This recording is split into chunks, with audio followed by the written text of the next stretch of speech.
Alright guys, welcome back to your WWE Summerslam review series, and today I'm reviewing SummerSlam 2003. I thought SummerSlam 2003 was a decent to good show. I wouldn't say it was a bad show, to be honest with you. I thought it was pretty good. I liked the Elimination Chamber match, I thought it was pretty cool. And yeah, I liked the debut of the Elimination Chamber here, thought it was awesome. We had La Resistance versus the Dudleys. I thought that this was a good Kurt and Joker opener. I didn't think it was that bad.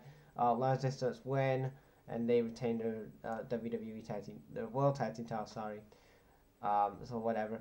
And then we have the Undertaker versus A-Train. I mean, what is it with Undertaker? Like, why 2 SummerSlams in a row he has bad opponents? He had Test in 2002, and 2003 he has fucking A-Train.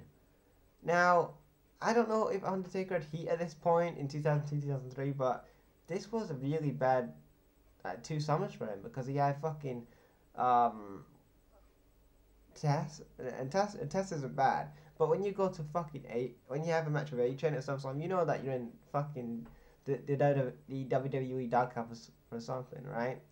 But anyway, Undertaker wins, and after that, Stephanie attacks Sable, and Stephanie at the time where, well, Stephanie was the manager of the GM of SmackDown, and Sable was the assistant to Stephanie, so that was the story behind that. Then we have Shane versus Eric Bischoff here in a Falls Count Anywhere match.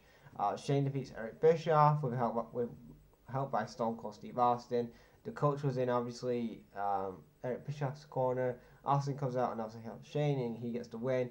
This was a period when you had a Shane McMahon feuding with the Kane in 2003, and obviously Eric Bischoff was hooking up with Linda McMahon.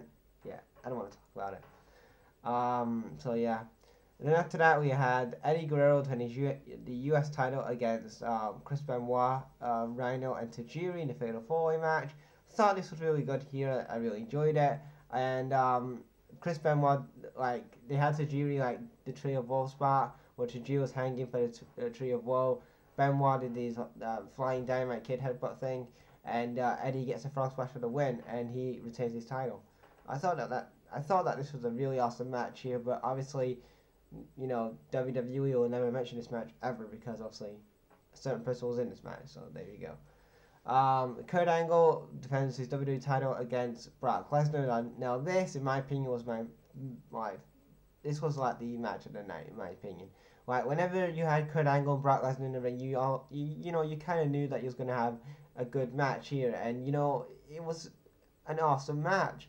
Obviously, remember the year before when Brock won the WWE title from The Rock, but this time he was the challenger again, but obviously Kurt Angle was the champion, and this was a really good match here.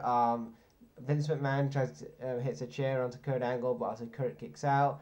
Ref did take a buff in all this, and obviously Kurt Angle makes Brock Lesnar tap out, and he retains his title. I thought it was a really good match, and yeah. And then we had Kane versus RVD in a no holds barred match.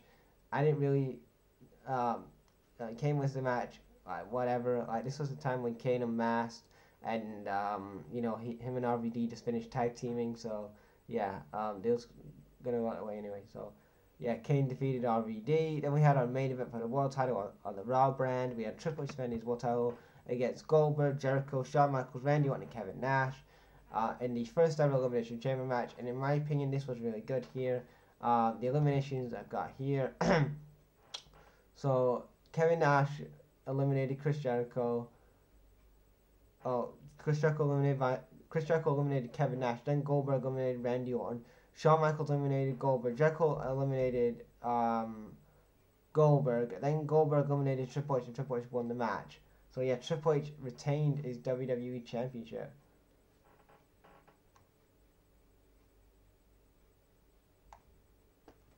And that was SummerSlam, yeah, because I remember feeling pissed about this when I was watching SummerSlam 2003, the first time I did, when I was a lot younger, 7 or 8 or whatever. But I remember, like, getting so pissed because I wanted Goldberg to get the win, because he just came into the company in 2003.